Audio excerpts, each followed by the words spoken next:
Before we get into the episode, I am thrilled to announce that the EntreMD Business School is open for enrollment. The EntreMD Business School is the only school of its kind for physicians who want to build 6, 7, and multiple 7-figure businesses. Over the last 2 years, we have had hundreds of doctors go through the school with unbelievable results. Some of them run brands, some of them run private practices, some of them are coaches, some have other kinds of service-based businesses or product-based businesses. And we've had people come in and cross the 6-figure milestone, cross the 7-figure milestone, cross the multiple 7-figure milestone. You will be in a place where you'll get the coaching, the community, the accountability that you need to thrive as an entrepreneur, especially in the times that we're in. So maybe you've been following me for a while. Maybe you've been getting so much out of the EntreMD podcast and you've been wondering, how can I work with Dr. Una and the community more? Well, this is your chance. Come join us in the EntreMD Business School. It is application only. So go to entremd.com/business to turn in your application. I cannot tell you how many doctors have made statements like this. I recovered my investment in the first week. I recovered my investment in my bank account in the first 90 days. This is the best investment I've made in myself ever. I want you to have that kind of story, not just a story of building a great business that serves a lot and earns a lot, but having a business that gives you the freedom to live life on your terms. So don't wait any longer. entremd.com/business. And now for the episode. You have grown your business, you have a lot of team members, but you're overwhelmed by managing them, right? Like managing their schedules, managing when somebody's out, doing the one-on-one meetings, doing the team meetings, doing all of that stuff. And you're like, this is so overwhelming, I want to throw it away. But the truth of the matter is, if you look at it, 10 people reporting to one person is too many people. And so bring it in one single thing. Like, what's the problem? Problem is you need another layer of management. That is not you, right? Like you don't have that layer. That's the problem.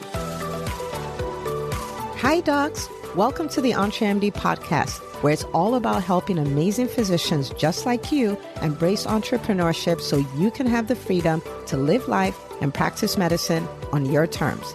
I'm your host, Dr. Una.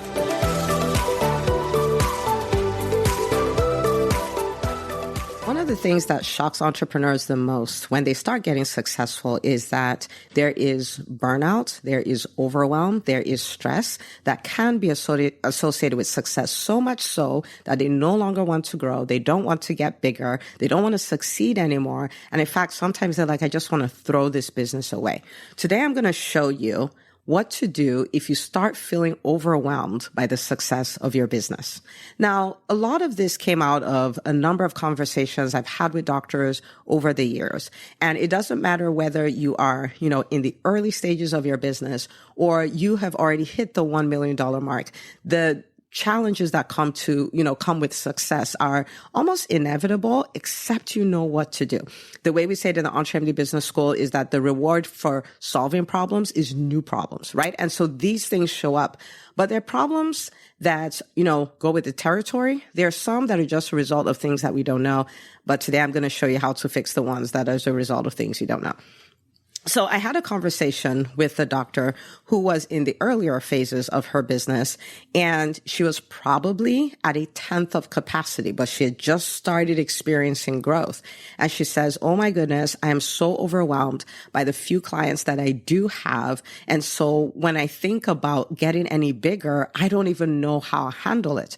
And when she said that, I knew without a shadow of a doubt that it also meant that day to day, she was sabotaging her growth by herself every single day, whether she was doing it consciously or unconsciously.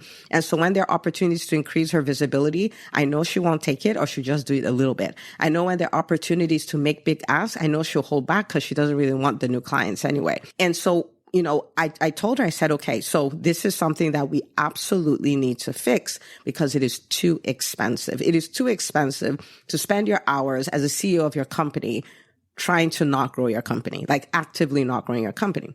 And now take this to the other side. I have another friend I was talking with, and she's grown her business, and her business is at full capacity for her, like not bringing in any other team members and things like that, at full capacity for her. But then she's in tears because she's like, it is so overwhelming. I can't believe I'm saying this, but I wish I could just quit all my business. I don't want to do this anymore. There's so many clients to serve. And now that we're at full capacity, we're no longer able to give them that great experience. I'm burning the candle at both ends. I don't want this anymore. I'm showing you how deadly being overwhelmed or, by the success of your business, how deadly that is. And so here is somebody who wanted to build a business, who is doing something that many people don't get to pull off. And she's like, I just wish I could throw it all away. Okay. All right. So it's critical that we understand what to do with this. Okay. So I'm going to give you 3 things to do. And at the end of this, you're going to build this into a framework that you use all the time, and it'll just make your life so much better. It will make you come to a position where other people are wondering how you're so calm and they think, this is chaos and you're cool and you're thriving in the middle of it. Okay. So step number one is identify the problem. So when you find yourself saying, I'm so overwhelmed, nothing is working, everything is falling apart and all of that stuff, it's not necessarily true. Right? Like when you see that, I want you to think of it as mental clutter. It's like showing up in a house, maybe owned by a hoarder, and there are things everywhere. It is overwhelming, right? Like it's just stuff everywhere. Now, what the seasoned entrepreneur will do will then say, okay, in the midst of all of these things, what is the actual problem, right? And so I've done this many, many times with different entrepreneurs. So I'll just throw up, random examples. So for instance, I've talked to people who have private practices and they're like, oh my goodness, I'm so overwhelmed, blah, blah, blah. I'm like, okay, great. And I'm like, okay, when you think about it, what is the thing that is actually stressing you out? And a number of things will come up. So, let's use examples here. And I may have a doc say, well, I have all these people calling out. Like my medical assistant is calling out, my front desk person is calling out. I'm like, okay. So because that's happening, what is the consequence of that? And then they would say something like, so, prior authorizations that need to be done are not done. The reminder calls that are supposed to be done are not done. So there's so many no-shows the next day, or, like the fundamental people, calling for, records or whatever they need to do over and over again because these things are not done. Co-pays are not collected appropriately and all of those things. Right. And so, yes, there are all these things going on, but if you break it down all the way, it's a team problem, right? And it's really the MA and the front desk, right? Because it could be physicians, it could be an office man, it could be all kinds of things, but it's really that, right? And this specific situation, I said, okay, well, I'll tell you what we did when the Great Resignation hit. When it hit, we realized that, until we got a more stable team, that we were not going to be able to rely on people to be there every single day. And so we outsourced those things that were critical things that needed to happen, collecting the co-pays, the prior authorizations, making sure medical records are sent out, all of those things. We outsourced it to a team that we could rely on, right? So we had virtual medical assistants and we knew day in, day out, they would be there doing the things. So even though we were having this turnover thing, which I am so grateful is resolved at this point. But even though we were having that, we were in a position where the critical functions that needed to happen were happening every single day. She's like, oh, and breathed such a heavy sigh of relief, smile back on her face as like, I can do this, right? I can do this. So you see how something that is so overwhelming, you can dwindle it down to what's the real thing. What is, and then take it from there, right? So the first thing is to identify that. Now, it'll be different for different people. It may be that you have, you have grown your business, you have a lot of team members, but you're overwhelmed by managing them, right? Like managing their schedules, managing when somebody's out, doing the one-on-one meetings, doing the team meetings, doing all of that stuff. And you're like, this is so overwhelming, I want to throw it away. But the truth of the matter is, if you look at it, 10 people reporting to one person is too many people. And so bringing in one single thing, like what's the problem? Problem is you need another layer of management. That is not you, right? Like you don't have that layer. That's the problem, right? And so you just want to kind of do an audit. What is the actual problem here, right? I'm so overwhelmed. I'm trying all the things. I'm not getting new clients and all of those things. It could be many things, right? But maybe the thing is you're talking to the same old people. Maybe the problem is there's no visibility, none. Like you're not going anywhere to be a guest. You're not going to build referral base. You're not going into other communities and speaking. There's nothing happening to bring new people into your world. So that's why you're doing all this work and it seems like nothing is happening. But the issue is that nothing's happening, right? Or you find yourself, I mean, I could go on and on and on, but the thing is this, when it seems like everything is overwhelming, remember that there's one thing that is the most significant problem. There's one thing that if you fix that one thing, it fixes most of the other things. Your job is to find that thing. So every time you feel overwhelmed, you're just like, okay, what is actually the problem here? You run a diagnosis, right? You run diagnostics. What is the actual problem here? Okay. Doing this alone will make you this person who could be in the midst of chaos and you're completely okay because you found that critical thing.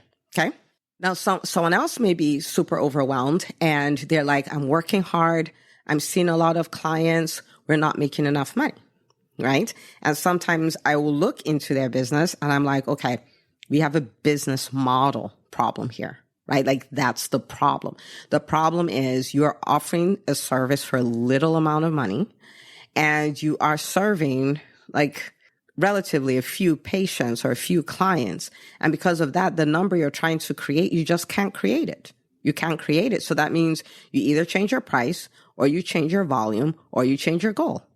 But it's an equation, right? Like something has to give. So again, it all goes back to running diagnostics, finding the one thing, like this one thing. If I change this one thing, it brings the biggest change in my business. So that's the very first thing. Okay. Now, the second thing is now that you know the problem, and finding the problem is like 90% of the solution. In fact, by the time you find the problem, you'll feel so much better. You'll no longer feel overwhelmed or feel the need to be overwhelmed. Like in the On-Trend Business School, we have this saying, we don't do overwhelm. We just don't. We don't do overwhelm. Now, we may have feelings of overwhelm, but then we walk through a process to work our way out of it. We just refuse to sit in it. Okay. All right. So after you find what the problem is, the next thing you want to do is you want to create the solution. Okay. You want to create the solution. You want to create a plan to solve the problem. So for instance, if it is a virtual assistant, it becomes very simple. You know, it's a medical VA, like in the initial example I gave, and it's very simple. You find the companies. There are many of them, right? You find the companies, you can get some referrals, like who are you using or whatever. And then you call them up and you make an appointment with them and you do the interview with your people and you bring that person on board, right? Like that, it's a very simple plan. Well, before that, you create their job description and all, but it's a very simple plan. The problem may be that, oh my goodness, you know, I have 14 people answering to me. And so I need another layer of management. And so you want to bring in a practice administrator, you want to bring in an office manager. Okay, great. What are the outcomes they'll be responsible for? What are the tasks that will get them? Or what is their job description? Right? Where am I going to put this ad? Who are the people I need to tell about this position so that, you know, I can get this position filled? Start interviewing, fill the position, right? Like that becomes your plan. It may be your business model. So maybe you are low ticket, low volume. And then your plan could be, for my values, I don't want to serve a lot of people. I want to serve few people for the thing that I do. And so what your plan is, then I have to raise my prices, right? And if you're like, no, I want the prices to be low because I want this to go to everybody, then it has to go to everybody. You have to raise your volume, right? So either or, you're like, okay, this is the plan. So if it's the pricing, maybe there's mindset drama that's kept you out of that. So you're like, okay, we're going to work the mindset drama. We're going to pick a date for when we're going to raise the price. We're going to decide on what the price is going to be. We're going to work the numbers and take a look. Okay, the numbers work, right? That becomes the plan. Or if it's volume, you're like, okay, I have to like 10x my visibility. I have to 10x my nurture. I have to 10x the number of times I'm asking people to work with me. Like I have to multiply all of this, right? Like multiply that volume, right? Okay. So again, we can go on and on and on, but you identify the problem, you create a solution, right? You create a plan to solve the problem. And then the third thing is really where the rubber meets the road. And that is to execute relentlessly until you solve the problem, right? Because Finding out the problem is really good. And the thing will be so good for your mental health and so good for living above overwhelm and all of that stuff. It's amazing. But, identifying the problem is like probably 80% of the solution at least, but it does not create the solution, right? Now, until you identify the problem, you can't actually create a plan, right, to solve it. You can't create the solution until you identify what the problem is, okay? But it doesn't matter how good your plan is. Your plan will do nothing until you do number 3, which is relentlessly execute until. Okay.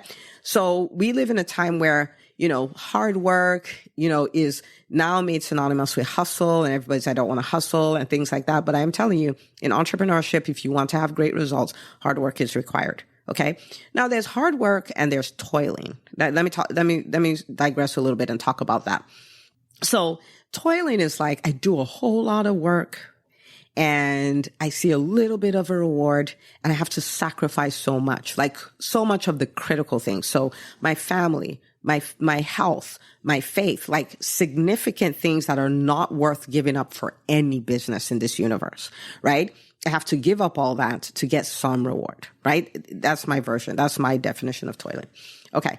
Hard work is I do the critical work that is required. It's a requirement for the goals that I want to hit. Okay. So hard work is required. It's like saying I'm going to go to medical school and I'm not going to work hard. It doesn't work. Like it doesn't work. You can work smart. You can work strategically. You can do all of that, but hard work will be required. In entrepreneurship, hard work is required. Okay. But there is a way to do it where, again, you're not giving up your family. You're not giving up your health. You're not giving up your faith, because those are things that are not worth giving up for any business. Okay. All right. So back to relentlessly executing. So let's say my thing is I need to bring in an office manager. Okay. That's the thing that will get rid of this overwhelm. I cannot tell you how many people, they know this. And, like this is the plan. They know this, but it's been months and they've not created a job description, or maybe they have, that they've not created the ad, that maybe they do, but they don't put the ad anywhere. They don't tell anybody about it. They don't do anything. And I understand that. How do I know this? Well, of course I've coached thousands of doctors at this point, but I've done this, right? Like, remember, I own multiple businesses. So I've made almost every mistake there is in the book.